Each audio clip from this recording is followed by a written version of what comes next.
Moral decadence in Uganda has now reached to an alarming level, which is a threat to the children and the youth in this holiday season.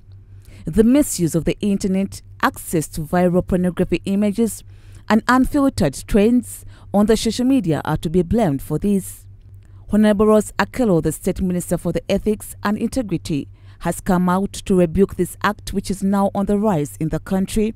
She says that Uganda is a God-fearing country and Ugandans need to comply to this motto. It is therefore grieves us as parents, as a nation, when images of immorality are trending on the internet, which our young children and youth are actively using for research and all-day studies.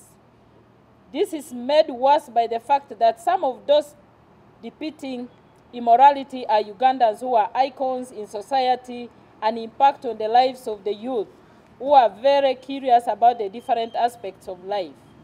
This is taking a toll on us because it is exposing our young, precious lives of our children to many problems, including increased infection of HIV/AIDS and other STDs. She added that Uganda has the laws to fight immorality that is promoted through digital medium. Now parents have been urged to observe the values of the country. I therefore appeal to you Ugandans, the generation, to observe the provision of the law as well as our national, religious and cultural values.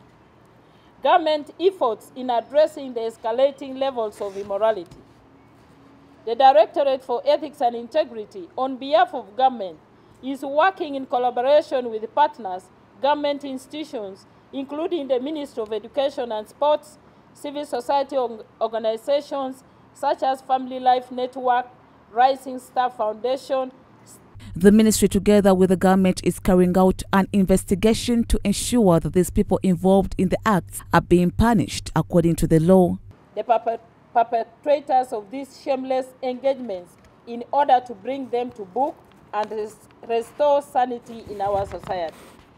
Religious and faith leaders are recognized as pivotal advocates in the fight against this escalating concern of moral decadence. Reverend Canon Aaron Mwesigwa, the Director of the Religious Affairs at the Directorate of the Ethics and Integrity, says that the ministry has no right to punish any person found guilty in the act, but they instead take cases to the courts of laws. That for us, we stop doing our work. For us, we identify the spots you're talking. We hand these cases to the police. Police now investigates. But of course, investigation is not an end in itself. You know, it takes time. And then when the investigations have been done, then this takes to another level, and that is prosecution. So you cannot ask us now how many people we have prosecuted because that's not our work. The Directorate for Ethics and Integrity, its work is purely proactive. He added that the journalists need to exercise ethical journalism to be able to help in the fight of this vice on the internet. Instead of exploiting sensitive content for the sake of viewership, because I think you are exploiting these sensitive and more immoral issues just for the sake of viewership, would you therefore also practice, as she said? Religious leaders, parents and all Ugandans have been asked to sensitize their children in this season in order to avoid the increasing cases of moral decay. Story compiled by RITAH and for Church of Uganda Family TV, in News at 8.